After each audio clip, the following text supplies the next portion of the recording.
Kuartal Selatan ni. Jadi kita harap jangan lepaskan peluang untuk kita bermain di peringkat parlimen kita, yang di sana nanti kita akan berjumpa dengan macam-macam lagi player ya, di peringkat Dun Demi, Dun Pasir Tumbuh dan Dun Sara itu sendiri, insya-Allah.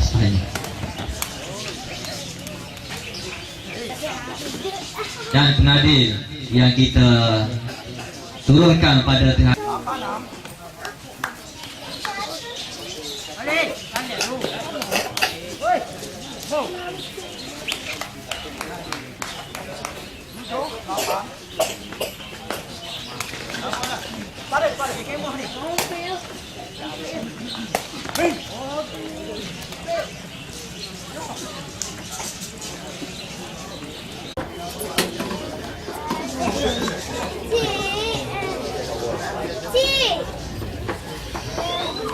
tempat keempat ya, tempat keempat yang bantu naik sebanyak RM 300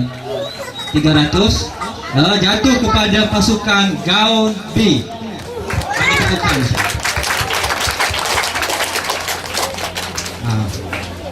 Nampak veteran tapi masih kuat ya. Dan seterusnya Johan untuk kejohanan sepak takraw untuk Sala 2011 jatuh kepada pasukan Dewan B. InsyaAllah akan menerima wang tunai sebanyak RM500 dan piala pusingan. Jadi kali kedua nak mari pula tahun. Jadi insyaAllah juara ini ada satu logo yang telah pun kita pilih, dan logo ini telah menang dalam pertandingan logo-logo. Jadi hari ini juga insya-Allah kita akan pencipta logo tu. Insya-Allah ini logo kelak juara, Sala juara. Jadi insya-Allah kita akan panggil semua pemain mengikut pasukan masing-masing untuk menerima. Warahmatullahi wabarakatuh. Bismillahirrahmanirrahim. Alhamdulillahirabbil alamin. Alhamdulillahilladzi arsala rasulahu bil huda wa dinil haqq yuzhirahu 'ala dini kullih. Salatu wassalamu ala asyrafil anbiya wal mursalin wa ala alihi wa ashabihi wa tabi'ihi ila yaumil. Allahumma a'afini fi badani wa a'afini fi sam'i wa a'afini fi basari. Ya Allah, Kau sihatkanlah tubuh badan aku, dan Kau sihatkan penglihatanku, dan Kau baikkan pendengaranku. Yang berbahagia saudara pengerusi majlis yang dikasihi Cikgu Heng, Cikgu Nuri, Demak selaku pengarah kejohanan sepak takraw Dun Sala, Cik Wan Zainal Alam selaku pengerusi penasihat juara Sala juara, dan adik kakak, ibu bapa, saudara-saudari sekalian. Mula-mula sekali, dan tuan rumah lupa Fauzun dan Mokcik Saudah. Mula-mula sekali saya ucap terima kasih kepada Bemak lah dan semua jawatan kuasa dia telah bertungku lumus untuk melaksanakan kejohanan sepak takraw pusingan pertama. Pasal tadi ada cadangan Bemak sendiri nak buat 3 pusingan setahun. Ambo dia ingat penganjur letih. Kalau penganjur nak buat 3 kali setahun, ambo suka menang. Pasal satu pusingnya 14 hari je. Ambo dia ingat macam bola juga, satu pusingan ni sampai bulan-bulan, 14 hari habis dah. Jadi kena buat 3 kali makna kita ada lebih meriah ya. Yang penting ialah kemeriahan acara-acara sukan dalam Dun Sala, baik sepak takraw maupun badminton maupun bola sepak maupun futsal, dan kalau boleh orang Tino ada cadangan main cokok dan lain-lain ya. Cokok pun kita kira sukan juga dah, ataupun naik wah. Mungkin lepas ni juara Sala ni kena fikir kejohanan naik wah bagi Dun Sala. Lebih banyak aktiviti membolehkan budak-budak muda yang tenaga banyak ni terlibat untuk program-program yang bermanfaat. Sukan ni sebenarnya ada yang zaman dulu lagi lah, dan Nabi kita sallallahu alaihi wasallam sendiri menunjukkan contoh melakukan beberapa aktiviti sukan, termasuk berlumba lari dengan isteri baginda yang mulia Sayyidatina Aisyah. Nabi 2-3 kali berlumba lari dengan Aisyah. Jadi kalau tok lepas berlumba lari itu tidak jadi masalah ya. Tok lepas main sukan tak jadi masalah. Jangan asingkan sukan ni dengan agama. Zaman dulu dia asing. Kalau main sukan pakai tak semaya bel. Nah, pasal ni budak-budak sukan. Dia tidak lagu tu. Dan Islam sukan pun boleh main, tak ada masalah. Nabi kita main sukan. Dan Umar dan Khalid sebenarnya dia sepupu. Umar Al-Khattab dan Khalid Al-Walid radhiyallahu anhu adalah sepupu. Zaman kecil dua orang ni selalu main gusti. Lama boleh jadi tak tahu. Masa tu walaupun masih jahiliah ya. Tapi bila Khalid Al-Walid besar dan dia dipecat oleh Umar daripada jadi general, masa tu tengah naik nama dia, Umar pecat dia daripada general. Mula-mula dia telitah, Umar ni boleh jadi deki kat aku ni. Pasal zaman kecil main gusti Umar dengan Khalid ni, menang Khalid sama masa kecil. Gusti Umar dengan Khalid, menang Khalid. Jadi Khalid dia berasa Umar ni pecat aku ni kerana zaman kecil mula dia tak boleh nak kalah aku.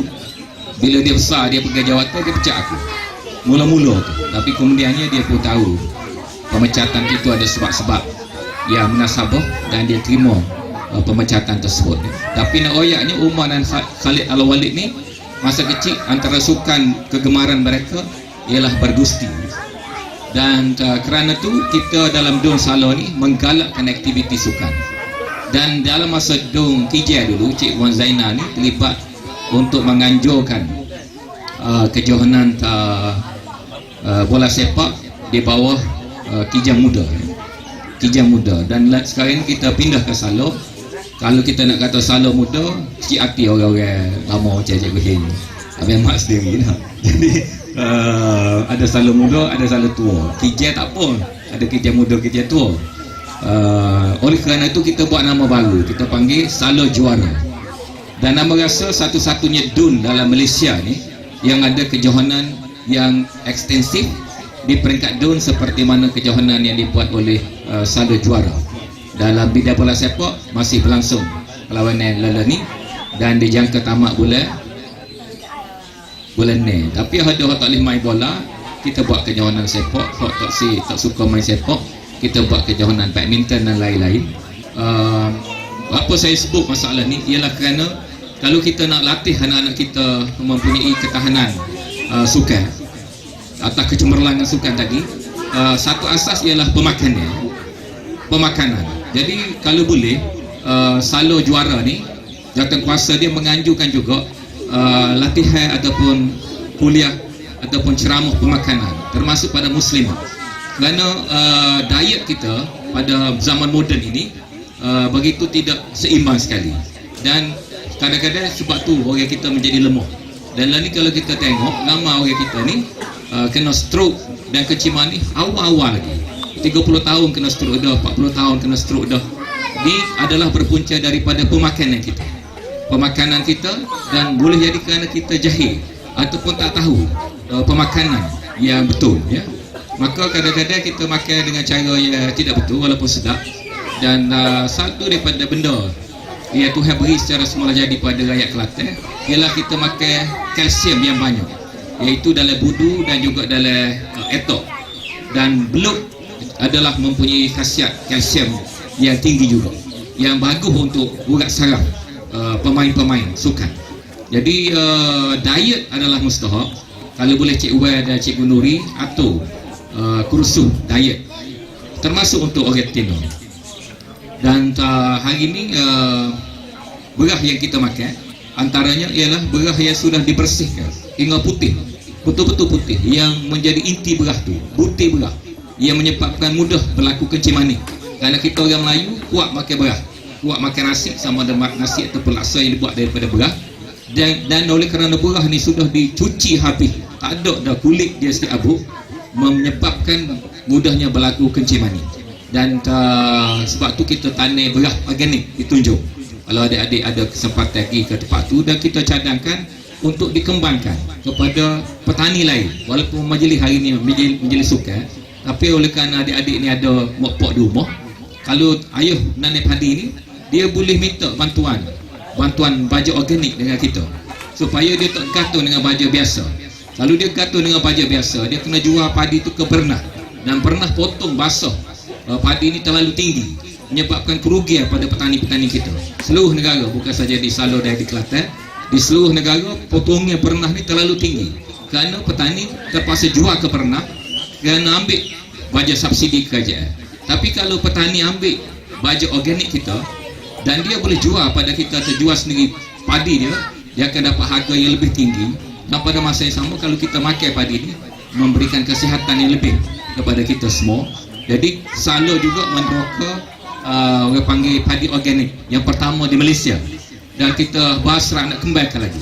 Petani-petani kita kena balik beri kesedaran, mereka boleh pindah pada sistem organik. Dia tak rugi ke apa, cuma susah sikit dari segi kerja, tetapi kita telah sedia mesin, satu mesin daripada China yang kita boleh kongsikan dengan petani-petani, di mana tenaga buruh tadi boleh diganti dengan penggunaan mesin bagi penanaman padi organik, dan hasil dia lebih tinggi, harga dia lebih mahal, dan memberi kesan kesihatan kepada kita semua.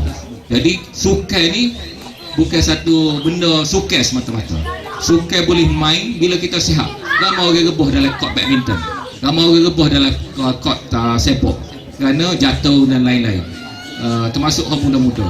Jadi kita kena lihat sukan ni dalam satu skop yang komprehensif, termasuk pemakanan dan kesihatan kita, dan juga kaedah-kaedah bagaimana kita nak berjaya dalam bidang sukan ini, dan juga aktiviti yang boleh mengelakkan anak-anak muda kita daripada terjebak kepada perkara-perkara lain.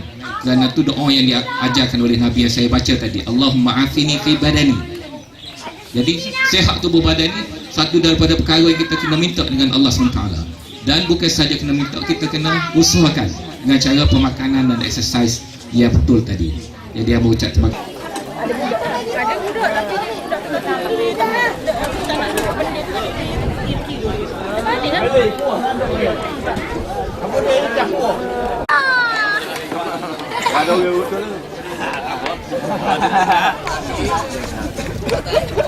ada